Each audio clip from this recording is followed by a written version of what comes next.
अनुराग कश्यप के ब्राह्मणों पर दिए गए एक बयान से बवाल मच गया।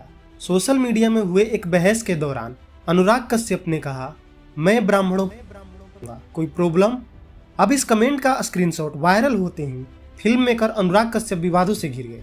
मुंबई और इंदौर समेत कई जगहों पर उनके खिलाफ शिकायत दर्ज हुई है। अनुराग कश्यप की फिल्म फुल्ले 11 अप्रैल को रिलीज होनी थी, जो समाज सुधारक जोड़ी ज्योतिबा फुल्ले और सावित्रीबाई फुल्ले की जिंदगी पर बनी है। हालांकि जातिवाद के आरोप लगने के बाद फिल्म को टालना पड़ा। सेंसर बोर्ड ने भी इस फिल्म में कई बदलाव करवाए। इसकी रिलीज में देरी और सीबीएफसी के बदलावों से परेशान होकर अनुराग ने केंद्र सरकार, ब्राह्मण समुदाय और sensor board of film certification पर चंद पोस्ट शेयर की थी। इसके बाद अनुराग कश्यप को सोशल मीडिया पर आलोचना का सामना करना पड़ा। अनुराग पर निशाना साधते हुए एक यूजर ने लिखा था, ब्राह्मण तुम्हारे बाप है, जितनी तुम्हारी उनसे सुलगती है उतना तुम्हारी सुलगाएंगे। इसका जवाब देते हुए डायरेक्टर ने आपत्तिजनक शब्दों का इस्तेमाल किया, जिसके बाद पूरे देश भर में अनुराग कश्यप की आलोचना शुरू हो गई, जिस पर मनोज मुंतशिर भड़कते हुए एक वीडियो के जरिए अनुराग को खुली चेतावनी दे दी। मनोज मुंतशिर ने अपने वीडियो में कहा, आमदनी कम हो तो खर्चों पर और जानकारी कम हो तो शब्दों पर कंट्रोल करना जरूरी है। अनुराग कश्यप, तुम्हारी तो आमदनी भी कम है और जानकारी भी, इसलिए दोनों पर कंट्रोल करो। तुम्हारे शरीर में इतना पानी नहीं है कि ब्राह्मणों की इंच भर लेगेसी को तुम दूषित कर पाओ। फिर भी तुमने ये इच्छा जाहिर कर दी है, तो मैं कुछ तस्वीरें तुम्हारे घर भेजना चाहता हूँ। तुम तय करो कि किस किस ब्राह्मण पर तुम अपने शरीर का गंदा पानी फेंकना चाहते हो। अपने वीडियो में मनोज मुंतशिर ने आचार्य चाणक्य, चंद्रशेखर आजाद, पेशवा बाजीराव, भगवान परशुराम, रामकृष्ण परमहंस, आदि गुरु शंकराचार्य, मंगल पांडे, अटल बिहारी वाजपेयी, तात्या टोपे जैसे ब्राह्मणों का नाम लेते हुए कहा, तुम्हारे जैसे हजारों नफरती शुरू होकर खत्म हो जाएंगे, लेकिन ब्राह्मणों की गौरवशाली परंपरा खत्म नहीं होगी।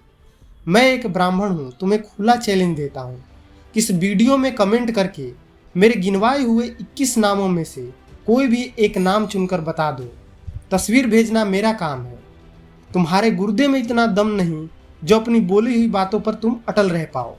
तो भाई साहब, एक बहुत बड़े आदमी ने कहा है कि रहने के लिए दुनिया में कई अच्छी जगह है, लेकिन रहने के लिए सबसे अच्छी यही है कि औकात में रहो। आगे उन्होंने कहा कि तुम्हारी घिनौनी सोच पर दया दिखाते हुए ब्राह्मण तो तुम्हें शायद क्षमा भी कर दे, हिंदू समाज तुम जैसे अपराधियों को, सनातन द्रोहियों को, देश को तोड़ने और एकता को खंडित करने वालों को कभी क्षमा नहीं करेगा। अनुराग के कमेंट के स्क्रीनशॉट वायरल होने पर उन्हें धमकियां दी जाने लगी, जिसके बाद उन्होंने माफ़ी मांग ली। उन्होंने लिखा, मैं माफ़ी मांगता हूँ, पर ये मैं अपनी पोस्ट के लिए नहीं बल्कि उस एक लाइन के लिए मांग रहा हूँ जिसको गलत तरीके से लिया गया और नफरत फैलाई गई। कोई भी एक्शन या स्पीच आपकी बेटी, परिवार, दोस्त और जानने वालों से ज़्यादा नहीं है। उन्हें रेप की धमकी मिल रही है और जान से मारने की भी धमकी दी जा रही है। जो खुद को संस्कारी कहते हैं वो लोग ये सब कर रहे हैं, तो कही हुई बात वापस नहीं ली जा सकती और ना लूँगा। लेकिन मुझे जो गाली देनी है दो।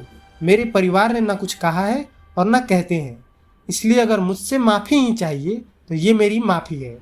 ब्राह्मण लोग, औरतों को तो बख्श दो, इतना संस्कार तो शास्त्रों में भी है, सिर्फ मनुवाद में नहीं है।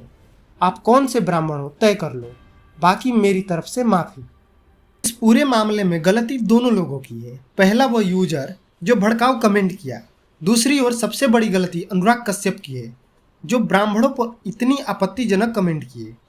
एक सामान्य यूजर कुछ भी लिख सकता है, वो चल जाएगा, लेकिन जब आप इतने बड़े पब्लिक फिगर हैं, समाज को बदलने की बात करते हैं, उस व्यक्ति को ब्राह्मण पर अभद्र टिप्पणी करना निंदनीय है, क्योंकि परिवर्तन की लड़ाई पूरे समाज से है, न कि किसी एक जाति से।